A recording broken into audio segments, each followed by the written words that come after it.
நாம படிக்க படிக்க நமக்கு தெளிவு ஏற்படும், ஞானம் ஏற்படும். இது ஞான நூல்கள். இப்ப நம்ம வாழ்க்கையில் யாருக்கும் அடிமையாக இருப்பதை யாரும் விரும்ப மாட்டாங்க. யாராவது நம்ம அடிமையாக இருக்கணும்னு நம்ம நினைக்க மாட்டோம்.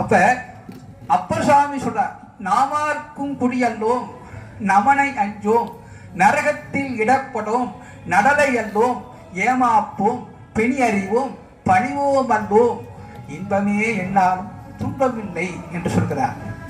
நாமார்க்கும் குடிகள், நான் யாருக்கும் அடிமை இல்லை. எப்ப சொல்ல முடியும்?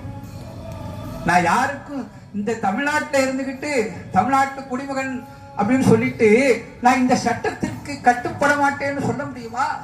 ஆனா நம்ம சுவாமி சொல்லியிருக்க, யாரு பல்லவ மன்னன் அனுப்புகிறான் மறுமாற்று திருத்தாண்டகம். சுவாமி சொல்றார், பல்லவ மன்னர்கள் அனுப்பிய அந்த ஏவலர் காவலர்களை பார்த்து சொல்றார், நான் யாருக்கும் குடியல்ல, நாமாருக்கும் குடியல்லோம் நமனை என்றோம், யமதர்மனே வந்தாலும் நான் பயப்பட மாட்டேன். நரகத்தில் இடப்படும், நரகத்திலே எனக்கு நரகமே வராது.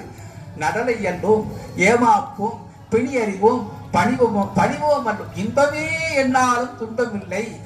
சிவபெருமானை வணங்கக்கூடிய அடியவர்களுக்கு வாழ்க்கையில் பொதுவா துன்பம் இல்லைன்னு சொல்லிட்டு போயிடலாம், இல்ல இன்பமாக இருக்கலாம்னு சொல்லிட்டு போயிடலாம். ஆனா சுவாமி ரொம்ப நுட்பமாக சொல்றார், இன்பமே என்னாலும் துன்பம் இல்லைங்கிறார், அறுதிட்டு சொல்கிறார்.